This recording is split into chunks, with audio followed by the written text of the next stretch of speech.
Let's imagine for a moment that humans are large ice cubes, about 2 feet along each edge, with little heads and spindly feet. This is our life as humans most of the time, running about like ice cubes, bumping into one another sharply. Often we hit each other hard enough to shatter our edges. To protect ourselves, we freeze as hard as we can and hope that when we collide with others, they will shatter before we do. We freeze because we're afraid. Our fear makes us rigid, fixed, and hard, and we create mayhem as we bump into others. Any obstacle or unexpected difficulty is likely to shatter us. Ice cubes hurt. Ice cubes have a hard time. When we're hard and rigid, no matter how careful we are, we tend to slip and slide out of control. We have sharp edges that do damage, and we hurt not only others, but ourselves. Because we're frozen, we have no water to drink, and so we're thirsty all of the time. At cocktail parties, we soften up a bit and drink, but such drinking is not really satisfying because of our underlying fear, which keeps us frozen and parched. The softening is only temporary and superficial. Underneath, we're still thirsty and yearning for satisfaction. Some of the more intelligent ice cubes seek other ways out of their miserable lives. Noticing their sharp edges and their difficulties in meeting one another, they'll try to be nice and cooperative. That helps someone. Still, an ice cube is an ice cube, and the basic sharpness remains. A lucky few, however, may meet an ice cube that has actually melted and become a puddle. What happens if an ice cube meets a puddle?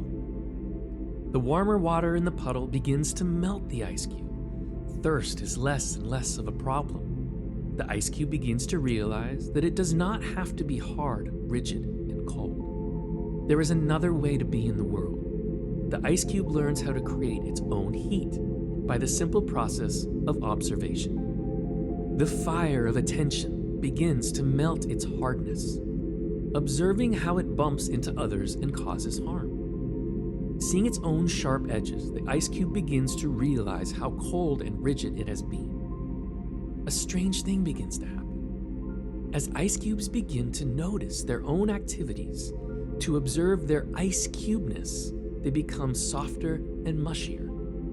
And their understanding grows simply by observing what they are. The results are contagious. Suppose that 2 ice cubes are married.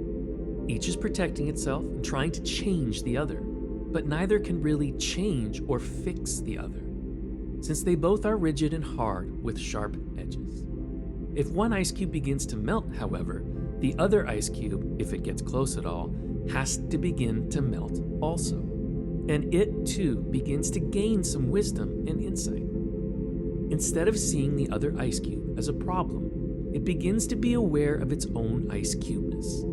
Both learn that the witness, the awareness of one's own activity, is like a fire. The fire cannot be stoked by effort. One cannot try to melt oneself. The melting is the work of the witness, which in one sense is nothing at all, and in another sense is everything. Not I, but my Father in me, as Christ said.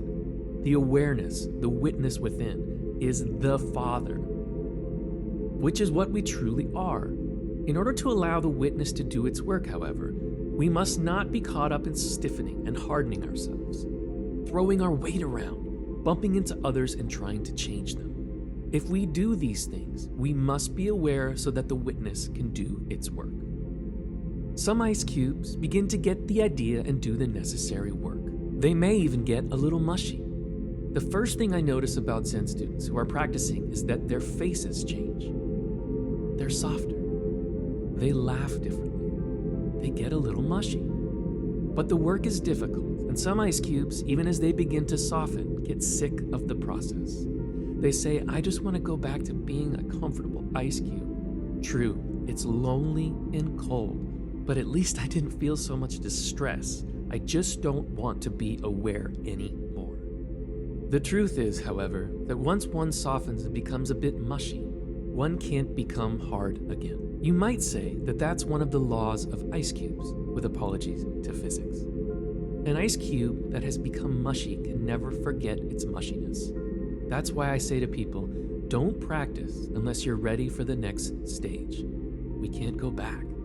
Once we start to practice, once we're a little mushy, and that's that. We may think we can return to life as it was before, and we may even try to do it, but we can't violate the process.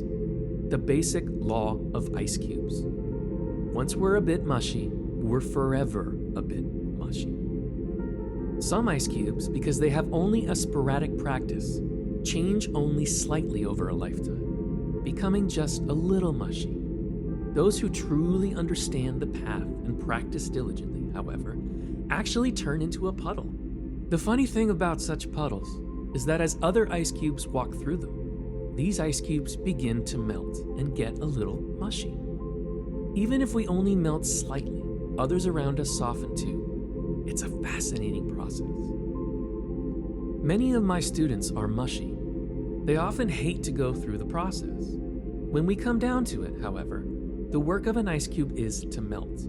When we're still frozen solid, we think that our work is to go around slamming other ice cubes or being slammed by them. In such a life, no one ever really meets another. Like bumper cars, we hit and bounce off of others and then pass on. It's a very lonely and cold life.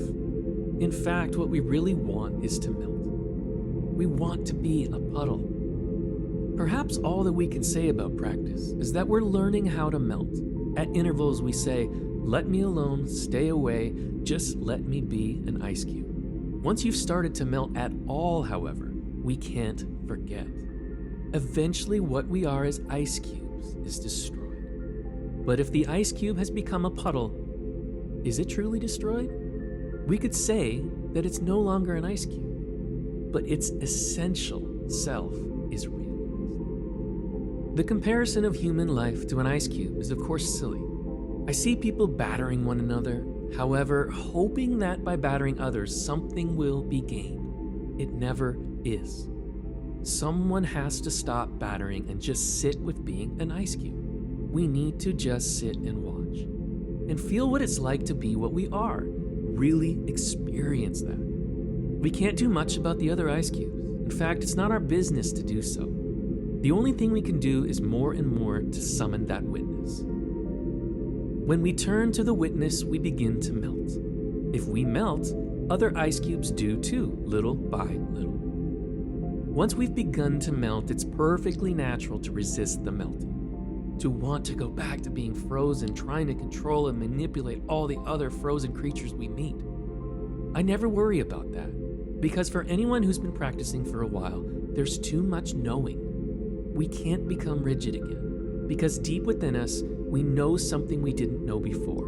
We can't go back. The next time we speak sharply, or complain, or try to fix others or analyze them, we're playing a futile ice cube game. Such efforts just don't work. What works is to cultivate the witness, which is always there, though we can't see it if we're busy banging other ice cubes. Even though we may not allow space in our lives for the witness, it's always there. It's who we are. Though we all often try to avoid it, we can't. As we become softer, we find that to be a puddle attracts a lot of other ice cubes. Sometimes, even the puddle would rather be an ice cube. The more like a puddle we become, the more work there is to be done. A puddle acts as a magnet for the ice cubes that want to melt. So as we begin to drip more, we attract more work to ourselves, and that's fine. Student, I like the analogy because when the puddle is clear, it contains the hole in the reflection. Could you talk more about how the witness is born? Joko, the witness is always there, but as long as an ice cube can't see anything to do except to bump other ice cubes or to avoid them, it's as though the witness can't function. There has to be a change in the ice cube to allow it to become aware of its own activity. As long as our total awareness is turned to what the other ice cubes are doing, the witness can't appear, even though it's always present. When we begin to see, oh, the problem isn't with the other ice cubes, I guess I have to look at myself, the witness automatically appears. We begin to realize that the problem is not out there, it's always here. Student. In the ice cube state, I can entertain the delusion that nothing can get in or out, so I'm protected. When the mushiness starts, however, then it dawns on me that everything interpenetrates, including pollution, war, hopelessness, and so forth. The insight into this interpenetration can be frightening and discouraging. Could you talk about the fear and the other emotional states that arise when one is between being an ice cube and a puddle? Joko. It's true. The intermediary stage of being mushy involves a lot of fear and resistance. In a way, being an ice cube works or seems to work. It's just that the ice cube is lonely and thirsty. When we're mushy, we're more vulnerable to others. If we don't see what's happening, we experience more fear. So that mushy stage, which is the beginning of the melting, is always accompanied by resistance, by fear of having the world rush in on us. We want to stiffen ourselves up again, because we're beginning to have demands put upon us that we don't know how to handle. The demands may be unwelcome. Our resistance will attempt to solidify itself. Still, the resistance can't last. People sometimes tell me, I've been practicing 6 months and everything in my life is worse. Before practice, they had the illusion of knowing who they were. Now they are confused, and that doesn't feel good. It may feel terrible, but it's absolutely necessary. Unless we realize this fact, we may become totally discouraged. Practice is sometimes most unpleasant. The idea that everything feels steadily better, onward and upward, is quite untrue. Student. When I first started sitting, it was like being dead from the neck down. I just felt like the ice cube you described. A head on top, feet on the bottom, and a walking dead computer in between. Practice has released a lot of feeling in me, for example.